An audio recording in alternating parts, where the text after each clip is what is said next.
Formar parte de un bombardeo estratégico sobre Alemania en la Segunda Guerra Mundial tenía una expectativa de vida alarmantemente corta. En las mejores circunstancias, subirse al ala de un avión en llamas por la noche mientras te disparan está muy, muy lejos de ser lo mejor que te puede pasar. Pero esto no detuvo a un aviador emprendedor que vivió para contar su historia. Es la noche del 26 al 27 de abril de 1944. 215 bombarderos Lancaster de la Real Fuerza Aérea y 11 aviones Mosquito se preparan para una gran incursión en la ciudad alemana de Schweinfurt. La famosa fábrica de rodamientos de bolas de allí fue el objetivo de una serie de bombardeos en 1943. Sin embargo, esta incursión de seguimiento es una distracción para desviar la atención de un ataque mucho más grande contra la ciudad de Essen, en el Valle del Ruhr, el corazón de la industria alemana. El sargento Norman Jackson, de 25 años, se prepara para su vuelo como miembro de la tripulación de un bombardero Avro Lancaster. Se unió a la Real Fuerza Aérea al inicio del conflicto, sirviendo en el personal de tierra en África, antes de ofrecerse como voluntario para el Escuadrón 106 en julio de 1943 como ingeniero de vuelo. El propio Jackson estaba desconcertado sobre por qué dejó su trabajo seguro como mecánico de tierra para asumir un papel de combate, declarando más tarde: "No sé por qué, quería vivir". Aún así, su suerte continuó y sobrevivió a incursión tras incursión en Alemania, incluyendo al menos 5 sobre Berlín. Su misión más reciente había sido un ataque contra Múnich en el corazón del Reich. Como ya había completado las 30 misiones requeridas, podía regresar a casa con su esposa. Pero como una de sus misiones había tenido lugar con una tripulación diferente, quiere cumplir su última misión con sus compañeros habituales. Poco antes de su último despegue, Jackson es informado del nacimiento de su primer hijo. Los aliados acordaron bombardear las 24 horas del día. La Fuerza Aérea estadounidense lo hacía de día para gozar de una mayor precisión y la RAF de noche.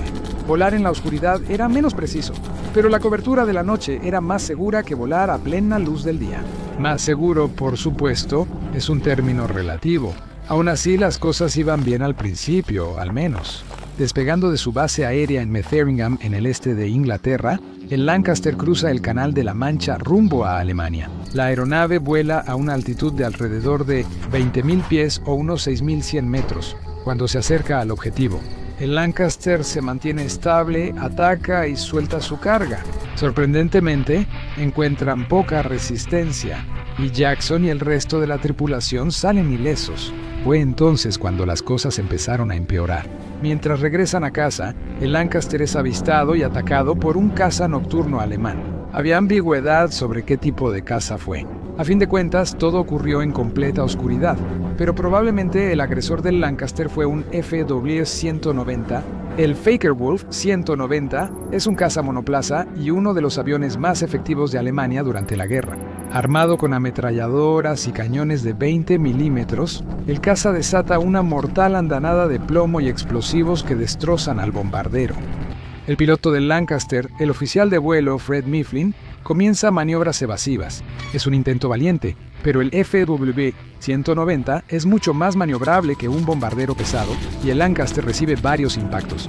Norman Jackson es alcanzado por fragmentos de proyectil y cae al suelo de la aeronave con heridas en la pierna derecha y el hombro.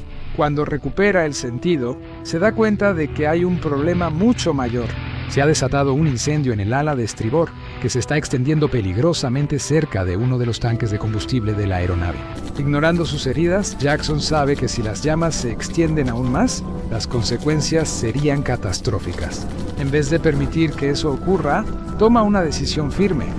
Jackson pide permiso al piloto para apagar las llamas, y al ver la grave situación en la que estaban, Miff consiente. El plan, si algo tan audaz puede llamarse así, el plan es que Jackson tome un extintor portátil y salga del fuselaje del bombardero en llamas, trepe por el ala y apague el fuego antes de que el avión explote. Ten en cuenta que el bombardero todavía estaba a 20.000 pies de altitud sobre territorio enemigo, viajando a unas 200 millas por hora en la oscuridad de la noche y con temperaturas cercanas al punto de congelación. Con un avión de combate alemán todavía persiguiéndolos, no hay manera de que algo pueda salir mal. Así que, sin otra alternativa y con la aprobación del piloto, Jackson se pone el paracaídas y mete un extintor en su chaqueta. Luego, arroja la escotilla de emergencia sobre la cabeza del piloto y sale trepando al fuselaje del Lancaster. Desafortunadamente, las cosas no salen según lo planeado. Casi de inmediato, el paracaídas de Jackson se despliega, derramando la seda en la cabina y amenazando con arrancarlo del avión. Afortunadamente, Miff, junto con el bombardero y el navegante, que reaccionan rápidamente, agarran la lona y evitan que sea arrastrado por el viento. La tripulación va soltando la cuerda poco a poco y Jackson avanza lentamente por el fuselaje hacia el ala en llamas. ¡Resbala! Su tripulación observa horrorizada mientras se aferra a la toma de aire del ala, sujetándose con todas sus fuerzas mientras el extintor sale volando de su chaqueta hacia la oscuridad. Justo en ese momento, el caza alemán hace otra pasada y 2 balas le atraviesan la parte trasera de las piernas. Las llamas siguen ardiendo y lo alcanzan mientras Jackson se aferra al metal, causándole graves quemaduras en las manos y el rostro. Finalmente, incluso esta hazaña sobrehumana de determinación llega a su límite y Jackson se ve obligado a soltarse, quedando colgando en la corriente de aire del bombardero. Con el fuego ya fuera de control, Miff toma la decisión de abandonar el bombardero dañado, y la tripulación empuja el resto del paracaídas de Jackson fuera de la aeronave antes de hacer sus propios preparativos para saltar. Los paracaídas de esa época estaban hechos de seda o más tarde de nylon.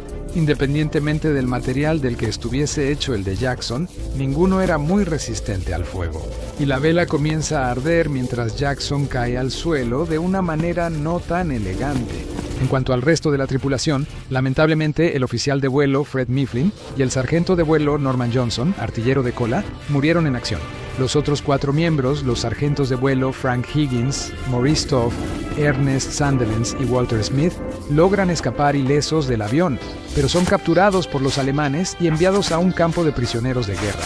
Para Jackson, el paracaídas en llamas ralentiza su caída, pero no lo suficiente, y aterriza bruscamente, fracturándose un tobillo. Con la combinación de heridas de metralla, manos quemadas, un ojo derecho hinchado y un tobillo roto, está en muy mal estado, pero de alguna manera logra arrastrarse hasta un pueblo cercano. Al llegar, toca la puerta de la cabaña más cercana y un granjero iracundo le llama gángster de Church Hill. En la cabaña están las 2 hijas pequeñas del hombre, que se apiadan del aviador y curan sus heridas. El propio Jackson piensa que esta escena es bastante graciosa, diciendo después, cito, «Yo estaba ahí tirado como un señor. Empecé a pensar que tenía bastante suerte». Eventualmente es capturado por el ejército alemán y pasa 10 meses en un hospital antes de ser enviado a un campo de prisioneros de guerra. Intenta escapar 2 veces y lo logra en la segunda ocasión, y es recogido por elementos del tercer ejército de Patton cerca de Múnich. Por sus valientes acciones, el sargento de vuelo Norman Jackson es ascendido a suboficial y recibe la Cruz Victoria de manos del propio rey Jorge VI. Tras la guerra, Jackson se asentó junto a su esposa, con quien llegó a tener 6 hijos, y trabajó como vendedor ambulante de whisky. Aunque intenta llevar una vida normal, los recuerdos de su servicio siempre están presentes. Lleva las cicatrices en sus manos quemadas y también admite tener pesadillas sobre sus experiencias y a menudo sufre episodios de depresión. Norman Jackson murió en 1994, a los 74 años de edad. Siempre humilde, rara vez hablaba sobre sus experiencias y siempre pensó que solo estaba cumpliendo con su deber. Como ingeniero de vuelo, mi trabajo era mantener a salvo al resto de la tripulación. Yo era el miembro más experimentado de la tripulación y todos esperaban que yo hiciera algo. Hay muchas formas de destruir un submarino. Lanzar cuchillos y disparar bengalas no están en la lista, pero eso no detuvo a la tripulación de un destructor ingenioso de convertir una batalla en alta mar en algo más parecido a una pelea de cantina. Es la Segunda Guerra Mundial y los U-Boots alemanes están causando estragos en el tráfico marítimo aliado en el Atlántico. Con esta vital línea logística en peligro de ser cortada, los aliados están dedicando un esfuerzo tremendo a la guerra antisubmarina. Una gran parte de las fuerzas navales se están utilizando como escoltas, básicamente actuando como perros pastores para proteger a los vulnerables barcos de carga contra las adecuadamente llamadas manadas de lobos U-Boot. A algunos barcos se les está asignando una misión más proactiva. Entra en la historia el grupo de tarea 2114, que consiste en el portaaviones de escolta insignia USS Card y 3 destructores clase Clemson, el United States Ship Gulf, el USS Barry y el USS Bory. Su misión es simple: patrullar el Atlántico, encontrar submarinos alemanes y asegurarse de que permanezcan bajo el agua permanentemente. Finales de octubre de 1943. El grupo está patrullando el Atlántico Norte. Mientras tanto, 6 submarinos, incluido el U-405, se reúnen con un submarino de reabastecimiento. El U-405 es un tipo 7C, el caballo de batalla de la Kriegsmarine, comandado por el experimentado capitán de corbeta Rolf Heinrich Hoffmann. La manada de lobos está llevando a cabo operaciones de reabastecimiento. Cuando son avistados y brevemente atacados por aviones del USS Carl, el Bory es enviado a investigar la ubicación y se encuentra con su primer submarino, el U-256 Nia. Tras 3 ataques con cargas de profundidad, el Bory ve una mancha de aceite y cree que ha hundido al submarino, pero este sobrevive y regresa averiado al puerto.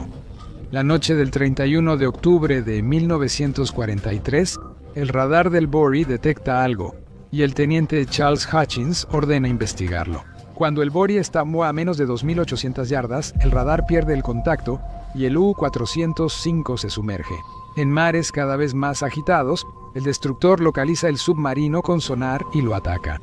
Una falla hace que todas las cargas de profundidad se activen simultáneamente en los bastidores. La explosión resultante es intensa y la popa del Bory se eleva fuera del agua, obligando al U-405 a salir a la superficie. Hutchins ordena encender el reflector. Así, con el submarino visible, los cañones del destructor pueden disparar. Nadie sabe por qué, pero el U-405 no es capaz de sumergirse en ese momento, así que varios tripulantes intentan responder con los cañones de cubierta. Sin embargo, estos hombres apenas disparan antes de ser abatidos por los cañones antiaéreos de 20 milímetros del Bory. En ese momento, un marinero alemán se sube a la torre de mando y agita los brazos frenéticamente, tratando de rendirse. Hutchins da la orden de cesar el fuego. Desgraciadamente, uno de los marineros que opera un cañón de 4 pulgadas se quitó los audífonos, no escuchó la orden y siguió disparando. El marinero alemán es eliminado violentamente. El U-405 realiza maniobras evasivas y el Bory lo persigue, intercambiando disparos a ambos bandos. El clima empeora constantemente, con oleaje más violento y visibilidad reducida. Esto resulta menos efectivo de lo esperado. Minutos después, Hutchins prueba otra táctica. Con todo su armamento, intenta algo propio de la edad de bronce. «Prepárense para embestir», grita. Aumentando la velocidad a 25 nudos, la proa del Bory se dirige directamente hacia el U-405. Hoffmann ordena que el submarino gire, pero ya es demasiado tarde. Justo antes del contacto, sin embargo, una gran ola levanta al Bory, que luego cae sobre la cubierta del submarino entre la proa y el castillo de proa, trabando los barcos juntos. Los cañones de cubierta en ambos barcos no pueden moverse lo suficiente para ser efectivos. Por suerte para el Bory, la tripulación está lista para esta situación. Aparte de las tripulaciones de los cañones y la banda negra, que son los encargados del control de incendios y los marineros de la sala de máquinas, todos los demás que pueden ser liberados corren a sus puestos, tomando sus metralletas Thompson, pistolas, escopetas antidisturbios y cualquier otra cosa que puedan conseguir, y corren a babor para abrir fuego contra los alemanes. No hay suficientes armas pequeñas para todos, así que se requiere un poco de creatividad. En medio de la pelea, uno de los marineros del Bory ve a un alemán en la cubierta del submarino, le lanza su cuchillo y se lo clava en el estómago. Otro dispara una bengala a quemarropa y un miembro de la Kriegsmarine cae al agua y muere cuando lo tiran por la borda con una vaina de proyectil de 4 pulgadas lanzada. Como dice el dicho, si es una tontería pero funciona, no es una tontería. Tras unos 10 minutos, ambos barcos se separan. Las bajas del U-405 son catastróficas, con solo 14 hombres de los 49 originales aún en pie. El Bory está sufriendo graves daños y se han abierto agujeros en el casco. La sala de máquinas de proa se inunda y la tripulación trata de tapar las fugas rápidamente, trabajando en el agua para mantener el barco a flote y los motores funcionando. El U-405 intenta huir de nuevo, pero es alcanzado y golpeado por otra andanada de cañones de 4 pulgadas. Aún en malas condiciones, el submarino gira más cerrado que el destructor y alinea los tubos lanzatorpedos de popa hacia el Bory. «Apaguen esa luz», ordena Hutchins, y los reflectores se apagan. Incapaz de ver al destructor, Hoffmann ordena huir al U-Boat. Una vez que se alejan, el reflector se enciende de nuevo y el fuego continúa. Sin opciones, el U-405 intenta revertir la situación contra el Bori y lanza su propio ataque de embestida. El destructor lanza 3 cargas de profundidad y luego gira bruscamente hacia el submarino, pasando cerca del Bori. Tras las cargas de profundidad, el U-405 queda inmovilizado en el agua. Sin otra opción, Hoffman se rinde y sus 14 hombres sobrevivientes suben a las balsas salvavidas. Disparan bengalas al aire para marcar su posición y el Bori maniobra para recoger a los sobrevivientes. Desafortunadamente, a lo lejos, bengalas de respuesta se elevan hacia el cielo. No hay barcos estadounidenses en esa dirección, así que esta señal solo significa una cosa: otro submarino está en camino. Después de sufrir graves daños y de gastar tanta munición, el USS Bori no está en condiciones de enfrentarse al resto de la manada de lobos. Peor aún, el operador de sonar detecta el sonido distintivo de un torpedo acercándose directamente a ellos. El barco realiza maniobras evasivas y varios tripulantes ven un torpedo pasar a pocos pies. Por desgracia, el recorrido en zigzag hizo que el Bori pasara sobre las balsas salvavidas del U-405, matando a todos a bordo. Los 49 miembros de la tripulación del submarino perecen en el enfrentamiento. El USS Bori escapa sin más contacto con el enemigo, pero esto no es el final de su calvario. El agua de mar inunda el barco y las tripulaciones trabajan frenéticamente para mantenerlo a flote y con energía.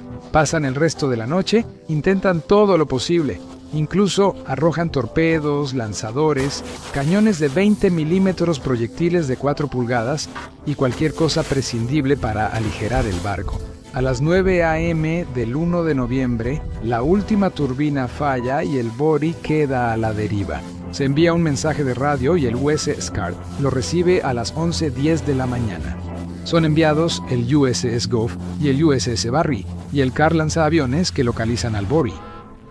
Salvar al Bori es imposible, así que alrededor de las 4:30 de la tarde, Hutchins ordena abandonar el barco. Los tripulantes suben a las balsas para ir al Gulf en el Barry, pero el oleaje y agua helada hacen que algunas se volteen. 27 hombres sucumben ahogados o por hipotermia. El USS Bord es hundido entonces con cargas de profundidad y bombas lanzados desde aviones, desapareciendo bajo las olas. Durante este inusual combate, ninguno de los hombres del Bord murió en el enfrentamiento. La tripulación recibió una citación presidencial de unidad y la Cruz de la Marina fue otorgada a Hutchins y 2 tripulantes más. Un año después, se puso en servicio otro destructor llamado USS Bord, continuando el legado de uno de los encuentros navales más inusuales de la Segunda Guerra Mundial.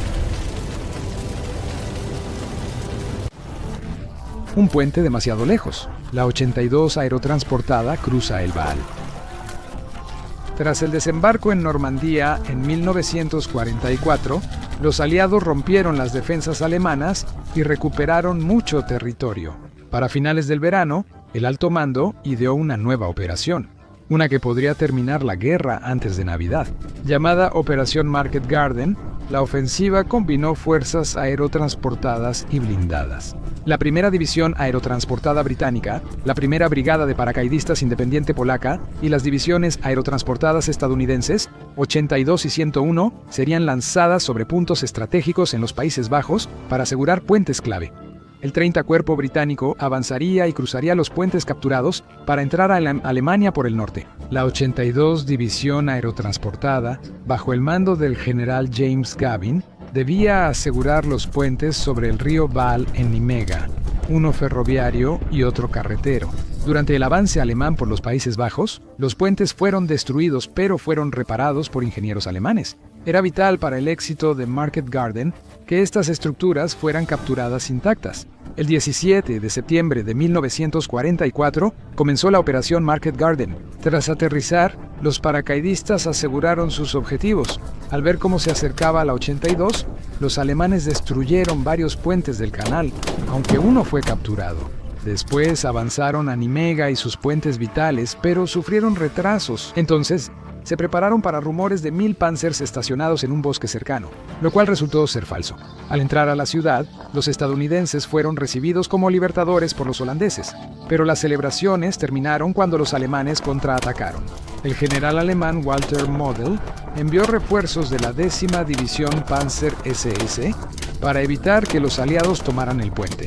Se desató una feroz batalla y con los refuerzos alemanes, la 82 aerotransportada no pudo capturar el objetivo. Necesitaban el apoyo de las Fuerzas Armadas británicas, aunque el plan Market Garden pedía capturar los puentes antes de su llegada. El 19 de septiembre, unidades blindadas de la Caballería de la Guardia llegaron a Nímega y se llevó a cabo una conferencia entre el general Gavin y el general Brian Horrocks. Se concluyó que asaltar el puente frontalmente sería demasiado costoso. En su lugar, Gavin propuso algo que sonaba a locura. Ambos lados del puente, el norte y el sur, serían atacados simultáneamente, con un ataque combinado de tanques británicos y paracaidistas estadounidenses. El principal obstáculo, sin embargo, era que las fuerzas aliadas estaban al sur del río Vaal, un afluente del Rin de 400 yardas de ancho y corriente rápida. Como solución, Gavin propuso que los paracaidistas cruzaran el río en bote aproximadamente a 1 milla río abajo, atacar a los alemanes en el lado norte del puente al mismo tiempo que el asalto principal desde el sur. Escéptico, pero sin una alternativa real, Horrocks aceptó el plan, que se programó para el día siguiente, el 20 de septiembre. Alrededor de las 8:30 de la mañana siguiente, los aliados lanzaron el ataque, siendo su primer objetivo asegurar Nímega en el lado sur del río. Mientras esto ocurría, el tercer batallón del 504 Regimiento se preparaba para su operación anfibia, cubiertos por tanques Sherman de la Guardia Irlandesa y artillería de la Leicestershire Yeomanry. El plan tuvo problemas casi de inmediato. Los refuerzos del 325 Regimiento de Infantería en Planeadores se retrasaron por el mal clima en su base en Gran Bretaña, privándolos de la mano de obra necesaria. Los ingenieros británicos proporcionaron los botes necesarios para la misión, pero llegaron tarde desde la carretera del infierno. La arteria de suministro era una carretera angosta, con constantes atascos y vehículos destruidos obstruyendo el tráfico. Y los botes llegaron tarde. Cuando finalmente llegaron, los paracaidistas quedaron, por decirlo menos, decepcionados. Hechos de lona y madera contrachapada, eran más adecuados para pescar y pasear en un estanque que para realizar una operación anfibia en uno de los ríos más grandes de Europa. Aún así, el tercer batallón preparó los botes con 13 hombres y 3 ingenieros en cada uno y empezó el cruce. Mientras los hombres entraban al agua, los tanques y la artillería daban fuego de cobertura y lanzaban humo para proteger a los paracaidistas.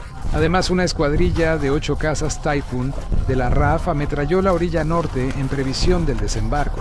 Pese a estos preparativos, ocurrió un desastre. Los hombres eran paracaidistas, no infantes de marina, y tenían poca experiencia en operaciones acuáticas. Las lanchas sobrecargadas se atascaron en las orillas fangosas y fue difícil liberarlas. Algunos llevaron sus lanchas a aguas más profundas para no atascarse y luego subieron a bordo. Varias se volcaron y hubo que enderezarlas, mientras la corriente del Vaal desvió algunas lanchas fuera de control. Finalmente, suficientes lanchas pudieron comenzar el cruce en serio, pero la cortina de humo se disipó antes de lo previsto y los alemanes abrieron fuego con ametralladoras y morteros desde la orilla opuesta. El mayor Julian Cook, líder del tercer batallón, iba en la lancha principal. Católico devoto, rezaba el rosario con cada remada y el ritmo de su oración marcaba el paso para el resto de sus hombres que iban con él. La efectividad de esta improvisada canción marinera se vio limitada por la falta de remos.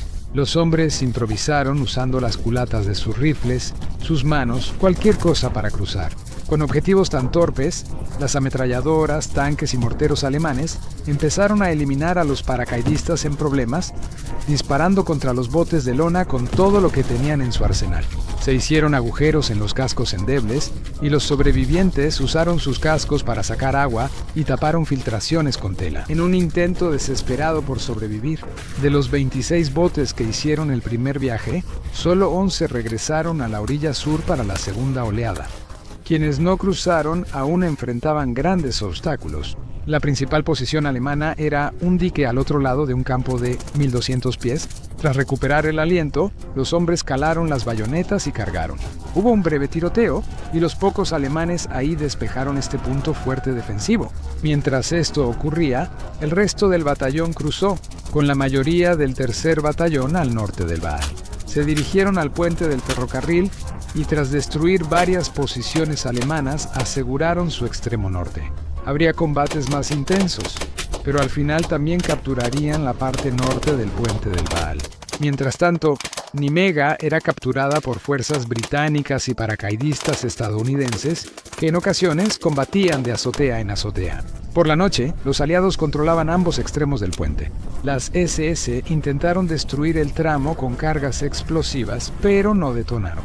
Se alega que Jan van Hoof, un miembro de la resistencia holandesa, había desactivado las cargas días antes, aunque esto es imposible de confirmar. Los tanques británicos ya podían cruzar el río Vaal. Su objetivo, la ciudad de Arnhem, a 16 kilómetros de distancia. La primera aerotransportada británica y la primera brigada de paracaidistas polaca eran presionadas por un contraataque alemán. En vez de avanzar, los tanques británicos se atrincheraron, pues debían mantener el puente a toda costa y no recibieron nuevas órdenes para avanzar hacia Arnhem.